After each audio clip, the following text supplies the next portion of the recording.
by Kurush Wadia on footwear selection, myths versus facts. Can I please request everyone to take their seats? We have some time after the next two sessions and there will be some networking later. If we can please start this right now, then we have some possibility of ending by 5:30 or 6. Can we have Sir's presentation up, please? Hey, good afternoon, everyone. Looks like I got the toughest slot, right? But someone always has to do it. So I'm Kurush Wadia. I am a triathlete myself, and I coach triathletes also. And this is my take on footwear selection, but also my own journey and my own mistakes that are made through running. I was the very typical example that got spoken about earlier today on procrastinating their own diagnosis and taking it too far ahead before you actually have an event. So, yeah. So, throwback to this day in August 2021, right? I'm on the far right. The fittest I've ever been, right? This was me. I have not been able to get this fit since August 2021. That day was, six of us were supposed to run 2 hours continuously around a track and clock as many laps as possible, right? That was the format. And the total distance will decide which team wins this relay format. Yeah. In my 2 hours, I clocked 23.9 kilometers, which was for me my personal best at a almost a 5 minute per kilometer pace. Yeah, it's what this photograph and these numbers don't show is just how badly injured I really was. Yeah. Out of curiosity, anyone in the audience here that actively runs themselves? 1, 2, maybe 20, 25 people? Good, thank you. What this photograph does not show is just how badly injured I was. What started as a very benign, when you get up early in the morning, you put your foot down and you start limping. And by the time you're done with your morning ritual, the limp is gone, right? Great. You don't think anything of it. And slowly and steadily you keep running and it's just the limp becomes worse and worse, right? It takes longer and longer for the limp to go away. Yeah. What used to get done in 30 seconds to a minute or 2 minutes of walking around the house takes 15 minutes, then slowly gets into your run. It got to a point where for me, even during my work schedule in the afternoon, if I rested my foot and then put it down and tried to walk, it would hurt. Yeah. Very typical. I ignored all the signs that were available, right? And there was one very important mistake that I made. I had one favorite shoe that I wore all the time, right? It was, every time I'd run out of mileage on that shoe, I'd go to the market and buy the exact same shoe. And if there was a discount, I'd buy 2 pairs, right? So in a year to 15 months, I've cycled through 4 or 5 pairs of the same shoe. And yeah. That's what's brought me here to talk about my lessons learned, right? So, throwback done. We cut to here where I am right now, right? I stopped chasing my own tail. I stopped running for my personal best. I think primarily for the medical community here, I think it's very typical you will see people who are pushing themselves, and this is not true just for professionals, yeah? The average age grouper who is trying to target a 10K or a half marathon or a full marathon is extremely driven, yeah? Numbers mean everything to that guy and girl. They want to get better all the time. They will push themselves and they will ignore a lot of signs that they should, yeah? And they're kind of stuck in this vicious cycle of trying to get to their own personal best every time they register for a race. right? It's either a personal best or nothing, right? And just stepping off that gas is just so important. And I don't know if y'all can talk them off this. As a coach, I try and do my job of explaining to them that every race cannot be a personal best. Yeah, it's almost impossible for you to crack that code every time you register for a run or a triathlon or whatever else. Yeah, it's been 2 years since I went to a physiotherapist.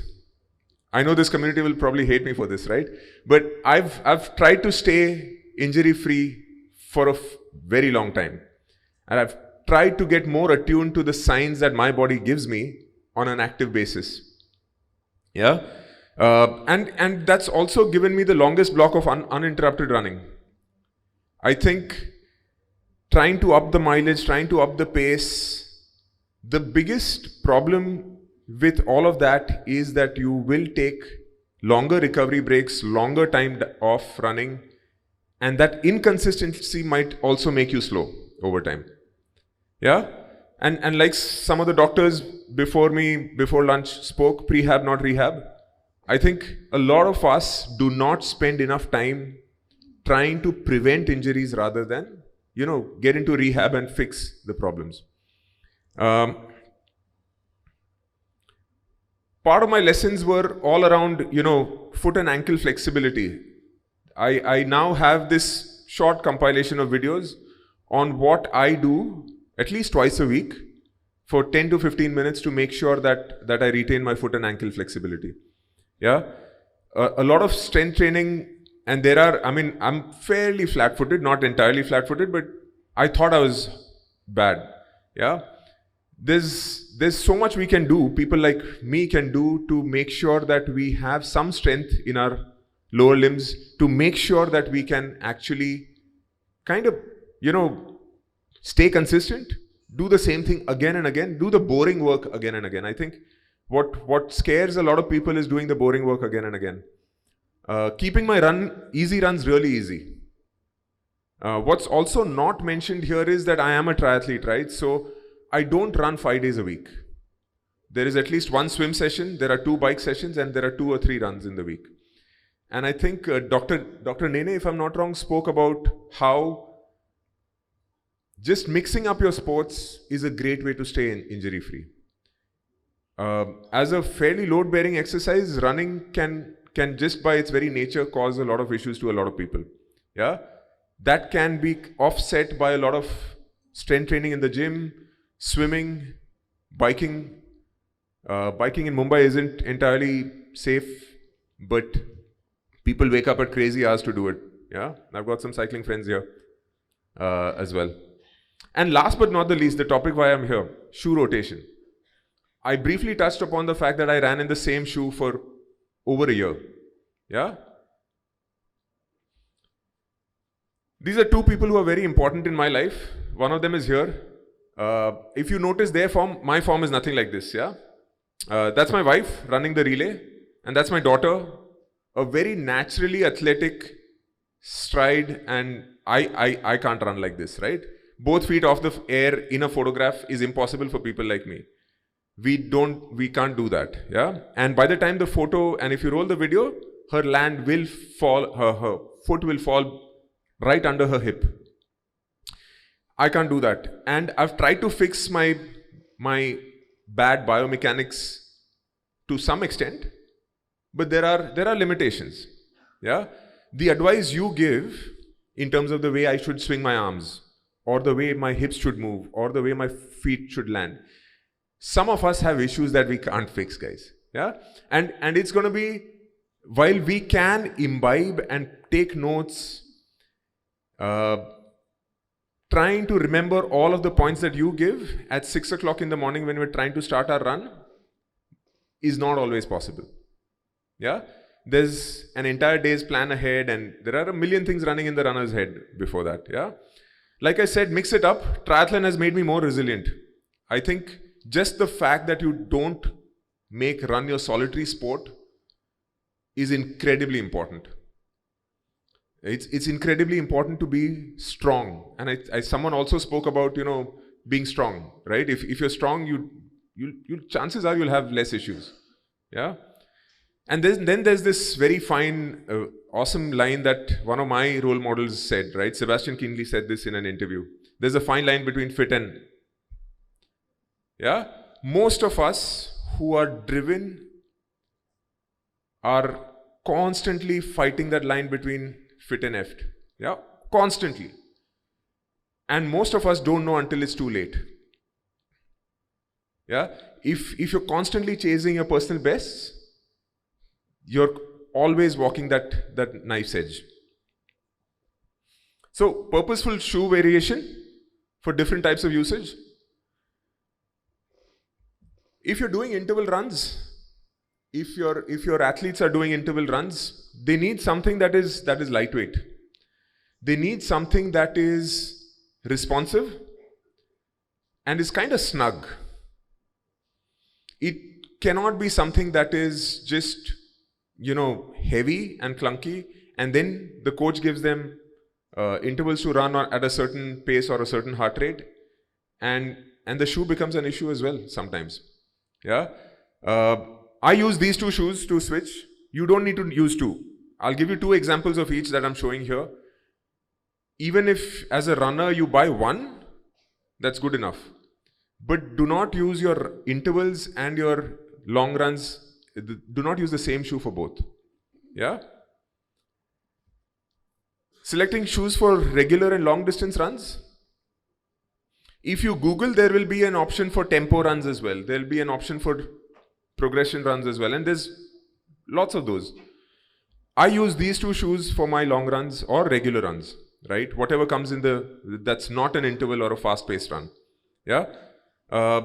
You need some amount of impact absorption from the distance that you're logging, right? Long runs are generally at least 1.5 hours, and if you're training for a full marathon, it could go up to 3 hours.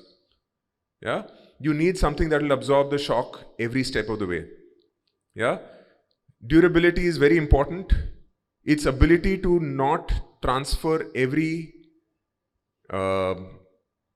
sort of impact up the chain is very, very important. If you notice, I do not have, there are 2 Brooks here out of the 4, but I do not have any love for a certain Brook shoemaker.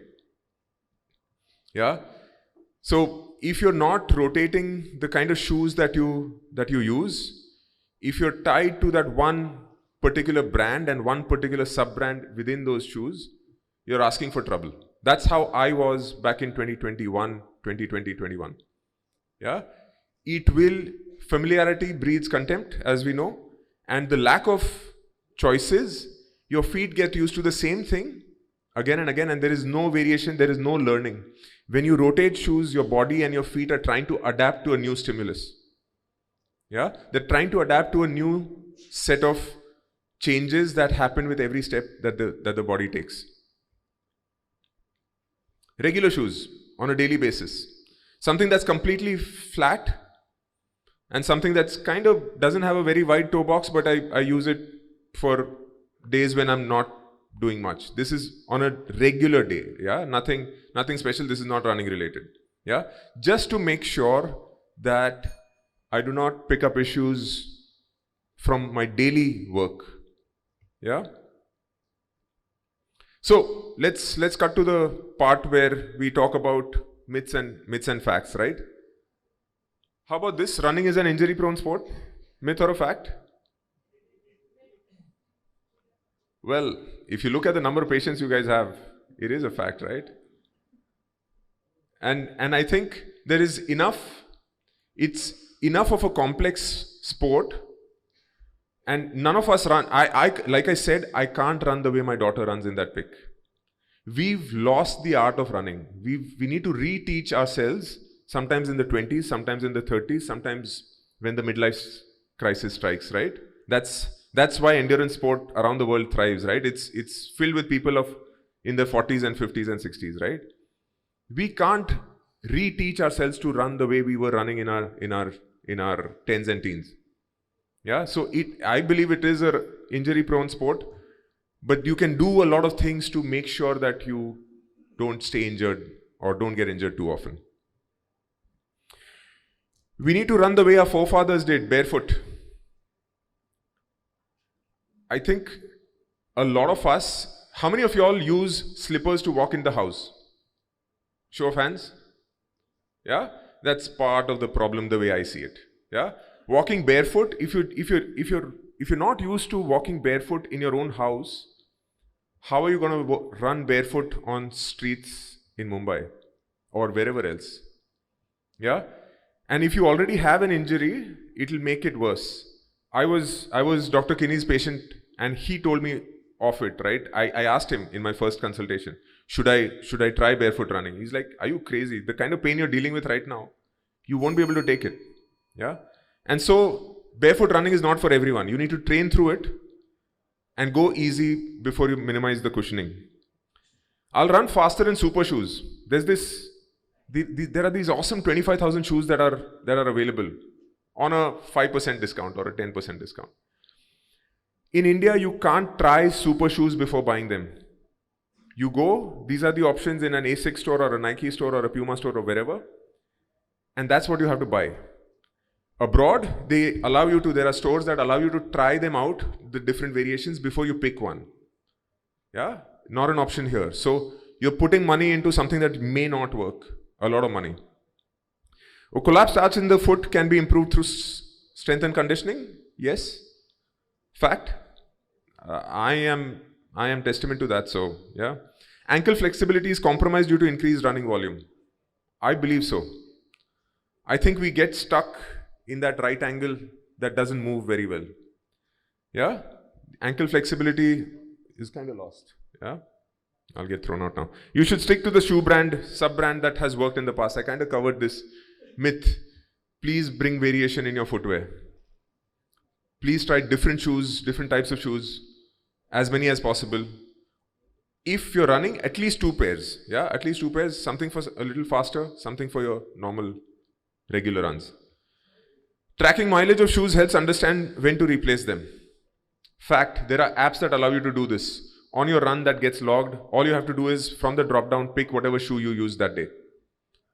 Know when to replace them. At around 500 kilometers, you should start sensitizing yourself to a different response to every stimuli. If your shoe has done 500 kilometers and you start feeling different, please don't wait till they start tearing to replace them. Yeah? Thank you.